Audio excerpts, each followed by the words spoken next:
Sometimes it takes several competitions before you turn pro. Did y'all know that I turned pro in my 50th competition? 50, 5-0, not 5. 50 competitions before I turned pro. Did I give up?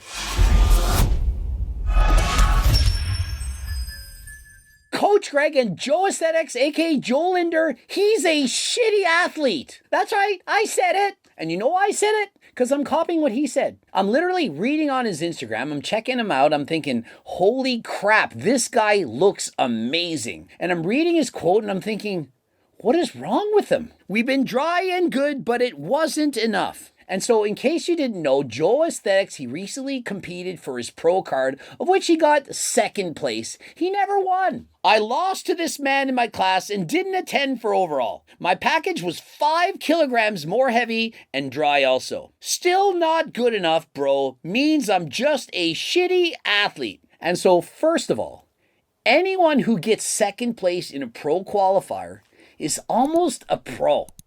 Top 2 in many pro qualifiers in the United States, they get a pro card. And so Doucette got second place in his category. If he had done this in a different competition, he'd be a pro right now. Imagine you show up to a competition and you're standing next to Chris Bumstead, you get second place. I'm a shitty athlete. Really? Remember a certain IFBB pro Mr. Olympia competitor from Canada, Regan Grimes? Anyone think he's not very good? He got second place to Chris Bumstead. He literally got second place to Chris Bumstead as a junior.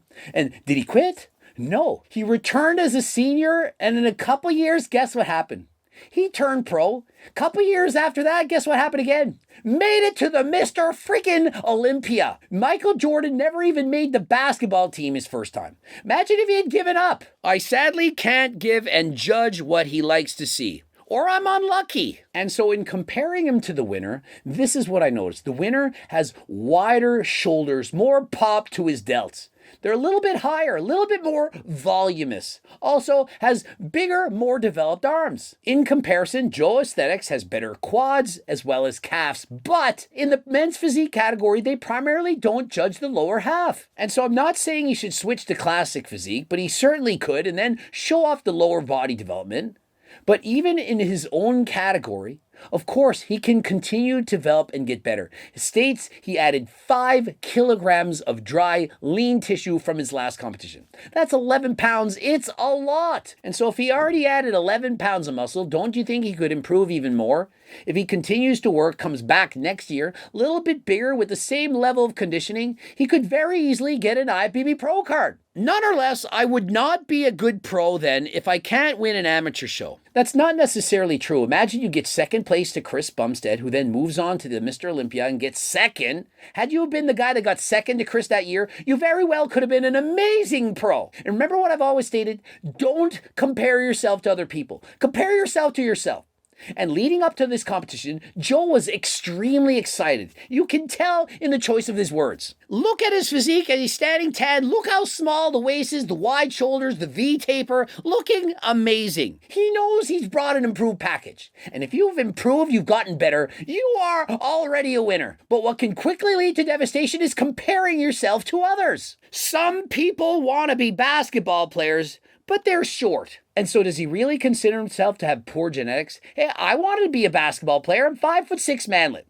Doucette is over 6 feet tall, shredded, has muscle, wide shoulders, a small waist. He got second at a pro qualifier, feels he's not good enough that maybe he should quit. My physique, very good, but it's not in the eye of the judges and in comparison to other people with much better proportions. And so he's saying, look, I got a good physique. Yeah, I know that. It's not bad. It's all right. But not in the eye of the judges and not compared to other people. Yet he got second place in a large class at a pro qualifier. It would be equivalent to being at a Division I university playing football on the starting lineup and saying, well, I'm not really that good because there's guys who are older than me who have made it to the NFL. Well, yeah. There's still a few physiques in the world that are better than you. Doesn't mean you can't catch up. Doesn't mean you can't continue to improve, to work on it. That you shouldn't expect to win after doing just a couple of competitions. Sometimes it takes several competitions before you turn pro. Did y'all know that I turned pro in my 50th competition? 50, 5-0, not 5. 50 competitions before I turned pro. Did I give up? I was 35 when I turned pro. I began competing in high school, grade 12. I did 42 shows natural before I even took performance enhancing drugs. Oh, Coach Greg, he only knows how to train if he's enhanced. Really?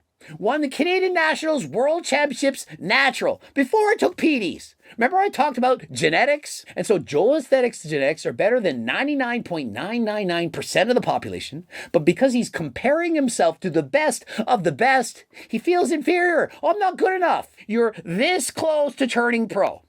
Don't give up. And stop comparing yourself to other people. Even if you compete next year, even bigger and better than now, and you get second place again, doesn't mean you give up. If you truly love the sport, if you have passion for it, your placing is not going to matter. Sure, you want to win, but only one person can win. And if the only person that ever competed in a show is the winner, well, shows would be boring. Mr. Olympia, classic physique, Chris Bumstead, first place. Over 50 other competitors were beaten by Chris Bumstead. Should they all say, well, Chris Bumstead, better physique than me, judges liked him better, I quit? Or should they continue on? Even if they have no chance of ever winning, of being the Mr. Olympia, can they not just try to be the best version of themselves? Take myself, for example. I'm bike racing. Do I look like I'm going to be racing in the Tour de France anytime soon?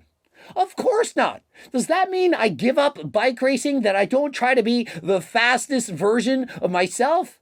No, you do it because you love it. You do your best. You keep training. You motivate yourself and others. You do it because you love it. What should I eat now, bro? I'm hungry, sad, and mean. And so, yeah, when you go to a competition, of course, you're hoping to win.